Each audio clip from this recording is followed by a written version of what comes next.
आपण बघतोय की ज्या पद्धतीने संपूर्ण भारतामध्ये CJPचं आंदोलन सुरू होतं, त्याच्यानंतर महाराष्ट्रामध्ये देखील त्याचे पडसाद आपल्याला उमटताना दिसत होते। या सगळ्या प्रक्रियेमध्ये एक तरुण पुढे आला, त्याचं नाव आहे प्रणय। आपण वेगवेगळ्या सोशल मीडियाच्या माध्यमातून आपण त्याला बघत आहोत। खूप चांगलं इनिशिएटिव्ह घेऊन त्यांनी या सगळ्या झेंजीच्या आंदोलनामध्ये त्यांनी सहभाग नोंदवला। प्रणय, तुझं खूप खूप स्वागत आहे। तू बघतोय की संपूर्ण देशामध्ये आता हे सगळं आंदोलन सुरू आहे। खूप तरुणांमध्ये एक वेगळा आक्रोश आहे, खूप त्यांच्या मनामध्ये एक वेगळा खरं तर राग आहे या सगळ्या सरकारच्या विरोधामध्ये। आता तू खूप इनिशिएटिव्ह घेऊन या सगळ्या प्रक्रियेमध्ये सहभागी आहेस गेल्या अनेक दिवसांपासून। तुला पोलीस प्रशासन देखील सारखं डिटेन करताय एकंदरीत। या सगळ्या आंदोलनामध्ये मला फक्त पहिला प्रश्न असा आहे, तुझी मला भूमिका जाणून घ्यायची एक तरुण म्हणून। या सगळ्या आंदोलनाच्या प्रक्रियेकडे, या सगळ्या झेंजी आंदोलनाच्या प्रक्रियेकडे, ज्या पद्धतीने विद्यार्थ्यांची आत्महत्या आहे, आतापर्यंत कोणत्याही प्रकारचा राजीनामा मंत्र्यांचा झालेला नाही आहे, या सगळ्या आंदोलनाकडे तू कसं पाहतोस? आणि कालपर्यंत लाठीचार्ज जो दिल्लीमध्ये झाला होता त्या सगळ्या बघा, सर्वप्रथम या सरकार ज्या हिशोबाने युवांनाच नाही सर्वसामान्य जनतेला जसं ट्रीट करते त्याचं काही ना काही आपल्याला 2019 पासून आपण त्यांचे जे कम्युनिकेशन आहे विथ द पब्लिक की मी वॉचमॅन आहे, मी चायवाला आहे, मी फकीर आहे, हे सगळे कम्युनिकेशनमध्ये आम्ही भावणूक झालेलो होतो त्या काळी।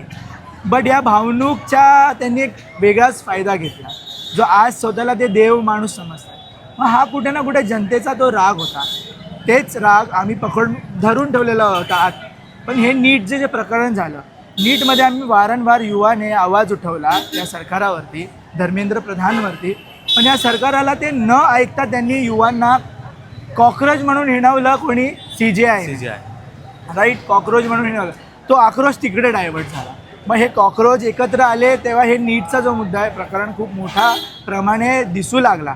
पण हे सरकारने डायलॉग करण्याच्या ऐवजी त्यांनी आम्हाला डायरेक्ट घोषित केलं, आम्ही अँटी नॅशनलिस्ट आहोत, आम्ही पाकिस्तानी आहोत, आम्ही नक्षलवादी आहोत। हे सगळं घोषित केल्यानंतर मग ऑब्व्हियसली यूथ अजून भडकणार, त्यांना बोलणार आजोबा तुम्ही जरा ऐका आमचं, कारण का आमचं ऐकलात तर तुमचा देश चालणार आहे, कारण का हा भारत देश एक युवा देश आहे, राईट। तर त्याच माध्यमातून कुठेतरी अभिजित दिपकेंनी एक मुवमेंट सुरू केला, कॉक्रोच जनता पार्टी। त्या कॉक्रोच जनता पार्टीच्या मुवमेंटला आम्ही युवांनी पहिल्या दिवसापासून प्रतिसाद दिला। आणि मुंबईमधून मी एक पहिला युवा होतो जो दिल्लीला रिप्रेझेंट केला, आणि मी तो वातावरण बघितल्यानंतर तोच जो वातावरण मुंबईमध्ये पेटला। पण आता अशी परिस्थिती आहे की सकाळी आज सोनम वांगचुक यांनी त्यांचं अनशन जे आहे थांबवलेलं आहे, परंतु आंदोलन सातत्याने कंटिन्यू सुरू आहे। आता तुला असं दिसतंय की एकंदरीत चित्र की भविष्यामध्ये याचं एकंदरीत काय परिणाम असतील, काय चित्र असेल? अभिजित दिपकेचा आता ह्या मुवमेंटला किंवा आताच्या घडीला काय स्टँड पॉईंट आहे, त्याचं काय एकंदरीत आव्हान आहे सगळ्या तरुणांना? बघा, अभिजित दिपकेंचा स्टँड एकच आहे आणि ह्या पूर्ण भारत देशाचा युवांचा स्टँड एकच आहे की धर्मेंद्र प्रधान आप इस्तीफा दो, क्योंकि आपके वजह से लाठी चार्ज हुआ है और आपकी वजह से 20 स्टूडेंट्स की आत्महत्या नहीं, इंस्टीट्यूशनल मर्डर हुआ है। क्योंकि ये सरकार वो क्रिमिनल नेटवर्क को पाठिंबा देता है की तुम्ही लीक करा, तुम्हाला जसं वागवायचं स्टुडंट्सबरोबर तसं वागवा।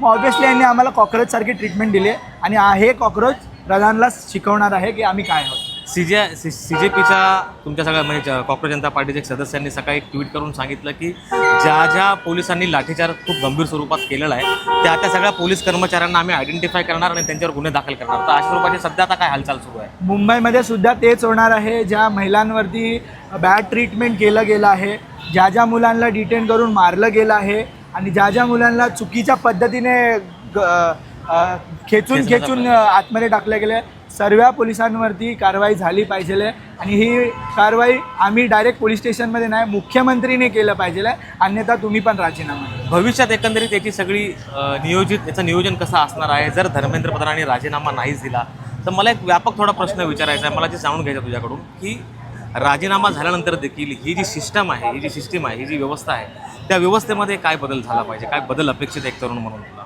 नक्कीच। बघा, आता ज्या लोकांना सिस्टममध्ये बसण्याचा अहंकार होता, ते सर्वात पहिला आपल्याला तो अहंकार तोडायचा, कारण का अहंकार जोपर्यंत तोडणार नाही तोपर्यंत ॲक्सेप्टन्स येणार नाही।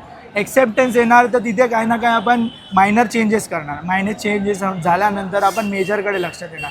आम्ही असं पण मान्य करतो की एका इस्तीफाने सगळं होणार नाही, but there should be a beginning, एक डोअर तरी ओपन झाला पाहिजे, एक होप तरी। डेमोक्रेसी नावाची आपल्या देशात काहीतरी गोष्ट आहे, तर त्याला एक नवीन वाटचाल भेटेल आणि त्या हिशोबाने याला एक सुधार होईल असं आम्ही कॉक्रोच जनता पार्टी मान्य करतो। आता शेवटचा प्रश्न, तरुणांमध्ये खूप राग आहे, त्यांचं आता थेट म्हणणं आहे की आता लोकशाही धोक्यात आहे, काय वाटतंय तुला? नक्कीच धोक्यात आहे। आम्ही काय आता इन्कलाब जिंदाबाद सुद्धा बोलायला नाही देते. आज जनगणमन बोलण्यासाठी आम्ही छत्रपती शिवाजी महाराज पार्क येथे आलो होतो. मी फक्त अनाऊन्समेंट केलं होतं इंस्टाग्राममध्ये, we have the freedom of speech right 1901 आणि 1902च्या अकॉर्डिंग. तर मी फक्त अनाऊन्स केलं आणि पोलिसांनी मला सकाळी डिटेन केलं.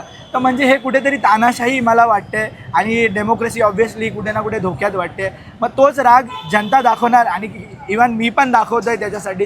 आणि सरकारला समजलं पाहिजे जोपर्यंत तुम्ही ऐकणार नाही तोपर्यंत आम्ही तुम्हाला झुकवत राहू आणि झुकल्याशिवाय तुम्हाला आम्ही सोडणार नाही. एक शेवटचा प्रश्न, जर तुला भविष्यात धर्मेंद्र प्रधानांशी भेटण्याची वेळ आली तर तू त्यांना काय सल्ला देशील? मी सर्वात पहिलं सांगणार, धर्मेंद्र प्रधान तुम्ही या देशाचे नागरिक आहात. तुम्ही जे मान्य नाही करत आहात ना, तर सर्वात प्रथम तुम्ही आहे ना त्या स्टुडंट्सच्या घरी जाऊन या ज्या स्टुडंट्सनी आत्महत्या केली आहे. त्यांच्या घरात काय चाललं आहे आणि त्यांच्या घरात तुम्ही त्यांचा ट्रस्ट गेन करा की तुमच्यामुळे त्यांनी सुसाईड केले आणि त्यांच्या पॅरेंट्सला काय भोगावं लागतं. आणि दुसरं, दिल्लीमध्ये तुम्ही जे लाठीचार्ज केला आहे आणि त्या लाठीचार्ज केल्यानंतर त्या मुलांना काय काय ट्रीटमेंट थ्रू जावं लागतं आहे हॉस्पिटलमध्ये, त्यांना तुम्ही भेट द्या. हा होता प्रणय, जो मुंबईमध्ये CJPचं जे आंदोलन होतं त्या सगळ्या आंदोलनाला प्रत्यक्ष स्वरूपात त्यांनी इनिशिएटिव्ह घेतला आणि या सगळ्या तरुणांना आतापर्यंत तो एकत्र आणण्याचा प्रयत्न करतोय. खूप सक्रियतेने या सगळ्या आंदोलनामध्ये सहभागी होतोय. नेमकं त्याच्या मनामध्ये काय खतखत आहे ही खऱ्या अर्थाने प्रातिनिधिक स्वरूपातली या सगळ्या तरुणांची जी भावना आहे ती प्रणय त्याच्या माध्यमातून या सगळ्या युवकांपर्यंत पोहोचण्याचा प्रयत्न करतो.